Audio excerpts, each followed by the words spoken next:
Eggs Benedict. I ain't gonna cap. I never had this before. This that bougie shit. But you need three basic things: eggs, English muffin, and Canadian bacon. You gonna warm up the blender with hot water. Just gonna let that chill. You gonna cut 7 tablespoons of butter and you gonna melt that down on the light, like low heat, medium low heat. And you're just gonna pour out that water and you can get 2 egg yolks ready. And you're just gonna pour that straight into there. Half of a lime, pinch of salt. You're gonna blend that. You're gonna slowly pour in the butter while it keeps blending. And that's really it. And just gonna pour it out. You wanna keep that warm, keep that next to the stove. You can get some water boiling, toast up the English muffins, a little bit of vinegar into the water, make a little whirlpool. I splashed on my foot, that shit hurt. Just pour the egg into there, 3 minutes, easy. Look how jiggly that shit is. You gonna warm up the Canadian bacon, you wanna cut the sides so it doesn't like spoof up, you know what I'm saying? And like the eggs, and then you wanna season the egg, salt and pepper onto there. And then the hollandaise sauce, look how jiggly this tastes. I don't know, like it tastes kind of weird to me. Hollandaise kind of weird. It's egg yolks and butter. Finish with pepper, cut it in half. Check that. Runny yolk, yes. Crispy rice tots, a recipe. Get you a rice cooker or a pot. Fill it up with 1 cup of jasmine rice, or sushi rice, whichever one. Either way, whichever ingredients we're adding is going to make it sticky, so just make sure you wash it and drain it. Then add 1.5 cups of water, and then cook your rice. Once she's done cooking, empty her out into a bowl, add 1/4 cup rice vinegar, some salt, then some sugar.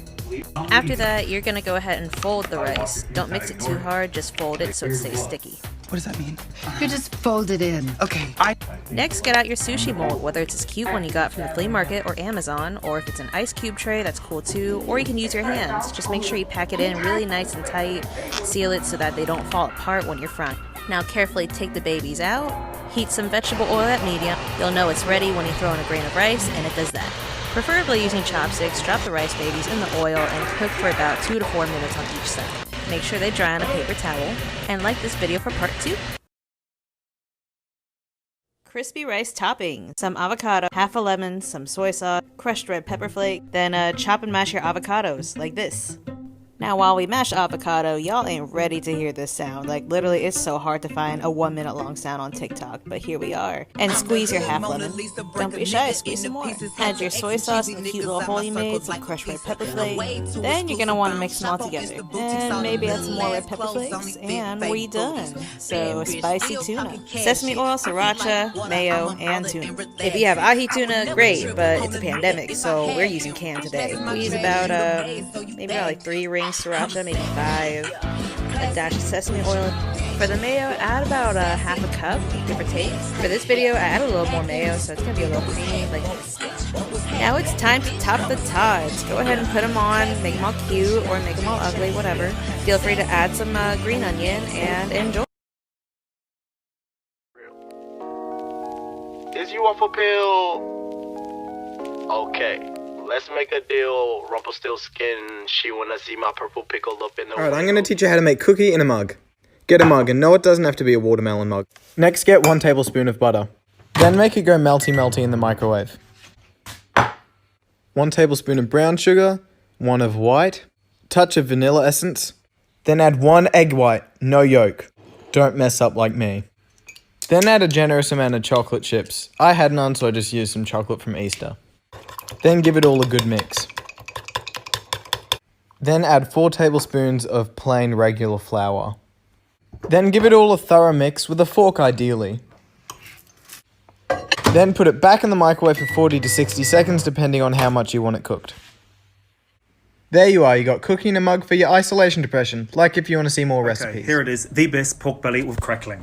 The day before you cook, I want you to grab a sharp knife or a Stanley blade and score the skin in fine incisions. These do not have to be deep, it's just so the salt can penetrate the skin. Now massage in a tablespoon or 2 of fine cooking salt and leave this uncovered in your refrigerator overnight. The following day, give a pork belly a good wipe and preheat your oven to 190 degrees. Grapeseed oil into a hot pan over a medium heat and listen to the sizzle. To get a perfect gold even caramelization, add a saucepan to weight the pork belly. Persevere with your patience because it will take about 15 to 20 minutes to get that perfect caramelization. Meanwhile, cut a large onion into 6 slices, place into a baking tray and add some rosemary. Pork belly in to the oven, 190 degrees, 90 minutes, and listen to that crackle. Use the caramelized onions for garnish and the beautiful pan juices for your jus. Now flip the pork and slice. Listen to that incredible crunch. Juicy pork, crispy crackling.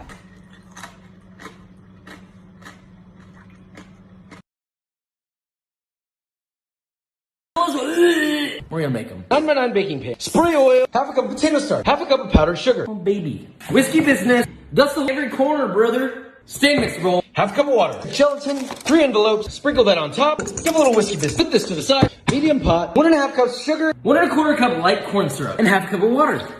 Medium high heat. Bring to a boil. And then boil this big Until 240 Fahrenheit. Remove from the heat. stand mixer. See, there's your set gelatin. Low speed. Carefully stream the very hot liquid down the side of the bowl. Do a little more until all the syrup is added. Whip on high. For 5 minutes. Dummy thick. Last, beat in 2 teaspoons of vanilla. Transfer to your prepared pan. Dampen your hands. Smooth out that top. Leave out uncovered. At room temperature overnight. Starch mixture. Peel out your marshmallow and cut. Into 1-inch cubes. Coat with more starch. So we got homemade marshmallows, but They also toast.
Let's make something delicious. To a bowl, add lemongrass, boop, green onion, boop, cilantro, and garlic. Badow. Next, get a pan, medium-high heat. Get your ground pork. Peppa, I'm going to cook with you. Add your pig to your pan. Add your veg on top of it. Chinese 5-spice, cooked. Now add hoisin, oyster sauce, like a tablespoon, soy sauce, mirin, and rice vinegar. Perfect. Put it in a bowl. Let it chill in the fridge. Get another bowl. Add in 3 cups, 2, 3 of super white flour. Add in a package of yeast, sugar, and salt. Combine. Add warm water. Combine into dough. Snake it. Get a pot. Fill it with hot water. Place your steamer over it. Cut the dough. Form the dough. Stuff the dough. Place in steamer and steam. And yes, it's delicious. What goes in hot and comes out soft and wet? Pasta, you asshole. Fettuccine edition, bitch. As always, water boiling. Salt in the water? I like chicken. I sliced up some chicken titties, put it in here. Time to marinate. Oil, parsley. Put whatever else you want in there. Half a cup of heavy cream, half a cup of grated Parmesan, and half a cup of butter. That's it. Skillet for the chicken. Use a large pan for the Alfredo sauce. That's what I'm talking about. Medium heat. Put the butter and the cream. Add salt, pepper, and the Parmesan after it's all melted. Oh. Let's get the chicken on there and the pasta in there. Salt, pepper, Parmesan. Oh my God. Water's boiling. Fettuccine in. Let it fall. Make sure you stir the pasta. Looking good. Strain the pasta, but save a cup of the pasta water. Put it in the sauce. Parsley. I said it once, I'll say it again. Bon appetit, ho.